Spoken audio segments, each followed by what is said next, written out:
Hello and welcome to this interview today with Dr. Peter Weegels from Wageningen University and Research in the Netherlands. This webcast is part of our series on food allergies, and we will be discussing wheat allergy today. Peter, thank you so much for finding the time. Great to be in the interview. Thank you so much. Thanks. So wheat allergy is maybe an overlooked allergy that often gets classed as gluten intolerance or celiac disease. Can you maybe first share with us a bit more about what wheat allergy entails and how it differs from something like gluten allergy or gluten intolerance? Yeah, it's indeed very difficult to discriminate between them. Yeah, first of all, one has celiac disease. That's a so-called non-IgE mediated wheat intolerance or a wheat allergy. It's really an allergy, so you can measure all kinds of changes in the immune system. So people who have, I will go in more detail later, and then you have people who are, and that's about 1% of the people have celiac disease in the average population in the Western world. If you look at wheat allergies, that's also about 1% of the people.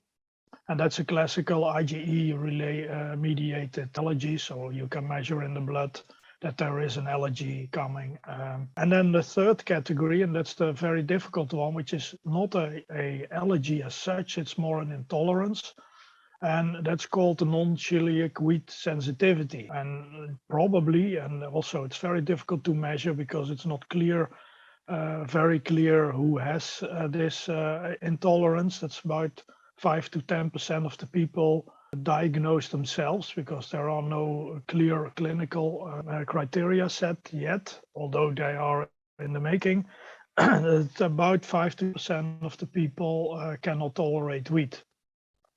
And as this is not, you cannot measure a kind of allergic reaction in the blood, for example. It's very difficult to monitor and to measure, so to say, if people have non-celiac wheat sensitivity. Then there is a fourth category, which is even more diffuse. That's irritable bowel syndrome. So people who cannot tolerate certain types of food, and there is also probably wheat proteins involved in it, but it can be also small sugars like FODMAPs or polyols, and that are fermentable sugars or fermentable carbohydrates that are not fermented by the body, but can be fermented in the large intestine, and people get diarrhea or feel very bloated and things like this. So mainly talking about wheat, there are three large categories, two of which are really a allergy, both IgE mediated and non-IgE mediated. And then there is the intolerance, which is still very unclear what is really the main cause. Thank you for that. And so for people who have, for example, a lactose intolerance, we have pills that we can take, and that removes most of the symptoms. How about solutions for wheat allergy, and what is the recommended approach for people with wheat allergy? Yeah, for a wheat allergy, there are. If you talk about food allergies, then it's normally quite difficult to combat the lactose.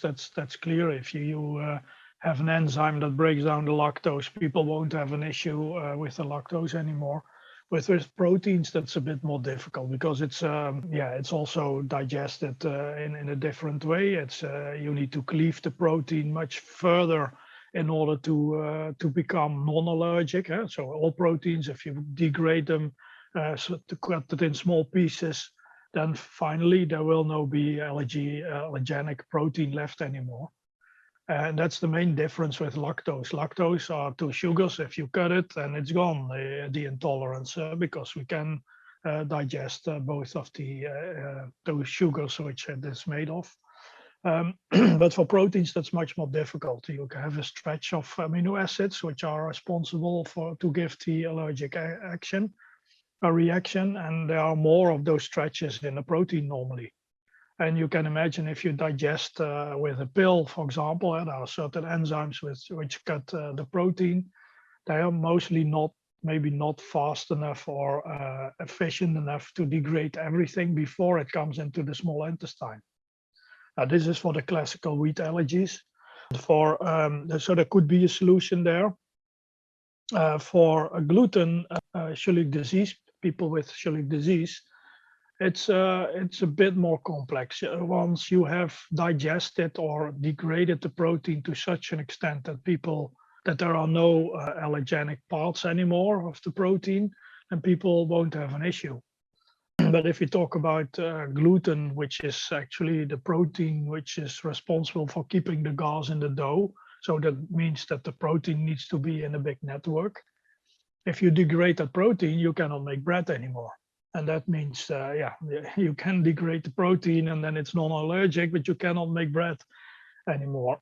With beer, for example, it's possible. It has been shown that if there are slight traces of wheat in wheat beer, there are of course also wheat proteins, very small amounts, but they are too much present for celiac disease people.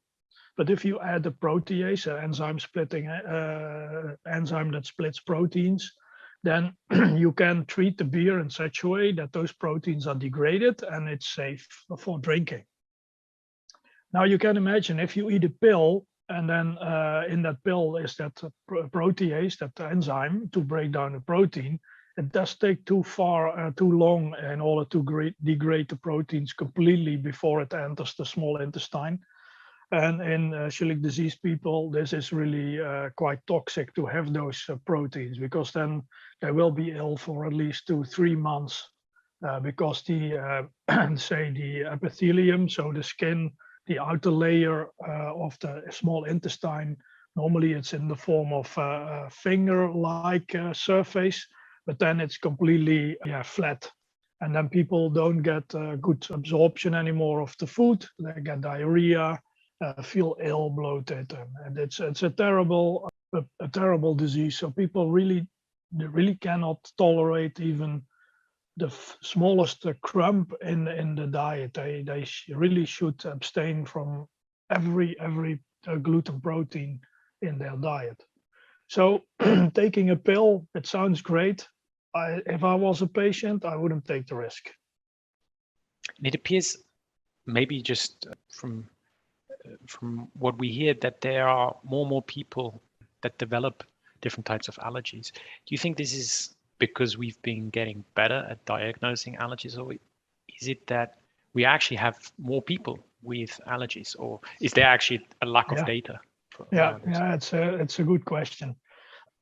There are various theories, and it are still theories. It's very difficult to make a clear conclusion. Say 10-20 years ago, it was said it's the hygiene hypothesis. So people were living too hygienic and they didn't get into touch with any other allergens or diseases anymore, and they became too sensitive for these things.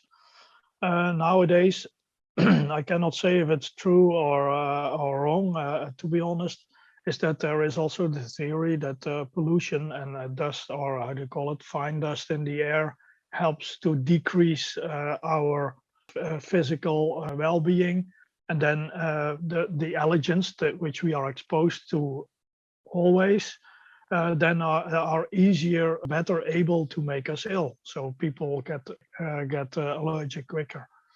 It's very difficult to say this. There are so many allergens, and of course, you're right. We know more, so we know also better how to measure.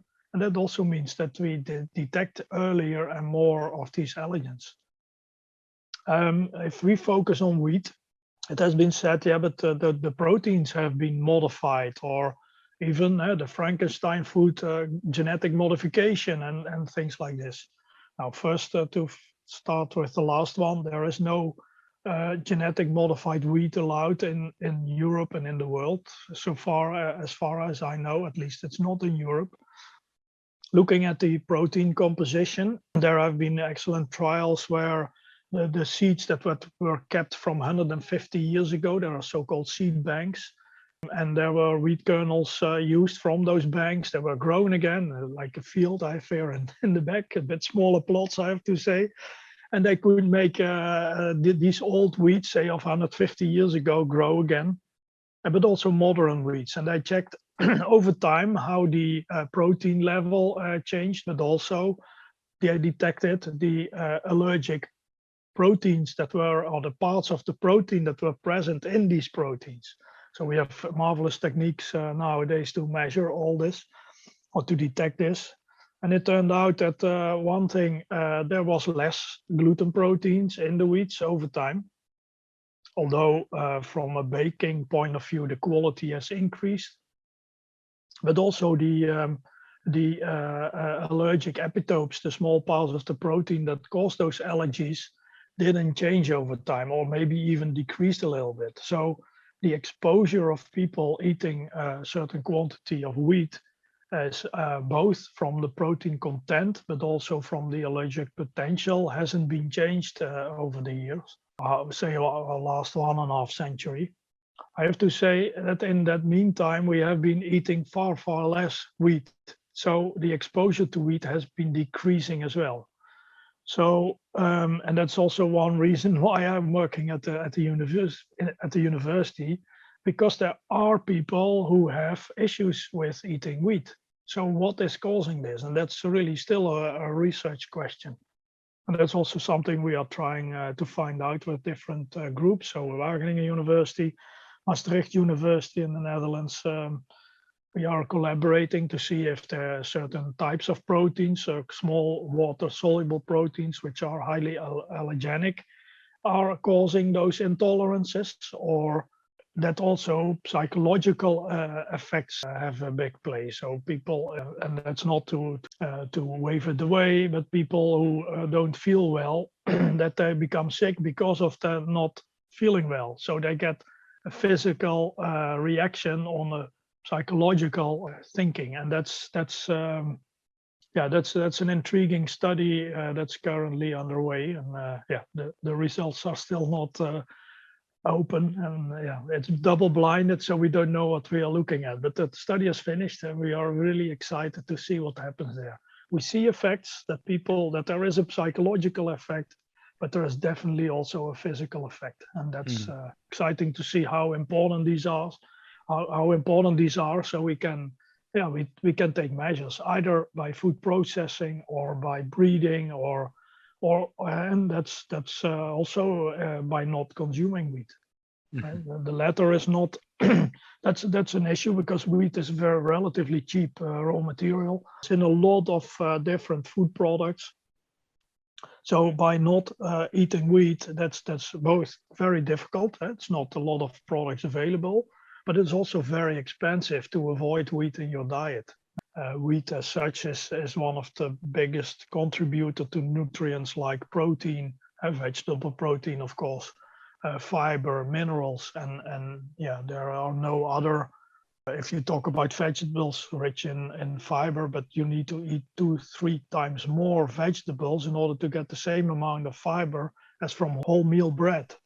So taking away wheat from the diet also means that you need to compensate this with other foods, and that's difficult because not everything is available, and it's also expensive.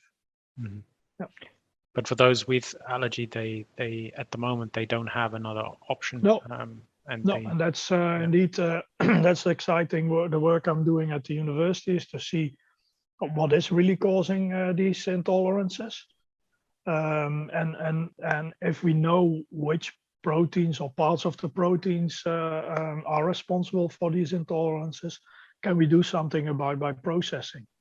And it's unlike with celiac disease, which is very difficult to take the gluten out of the wheat, because then you don't have baking quality anymore or dough properties.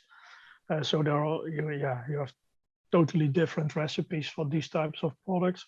But if you can modify it in a relatively simple way, then that could be done with, say, normal ingredients that are used in bread making, for example.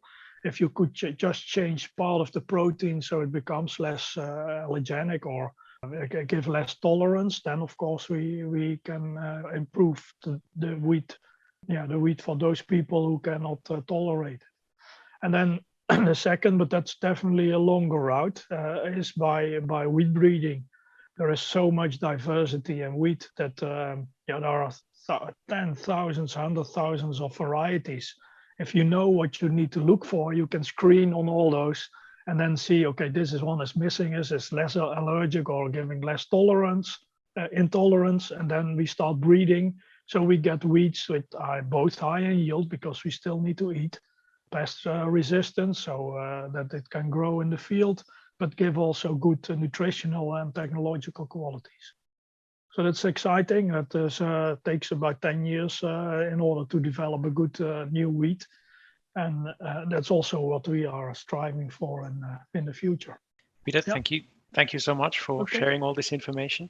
And You're also welcome. best of luck with your further work on wheat and allergies. Thank you. Yeah. Thank you so much.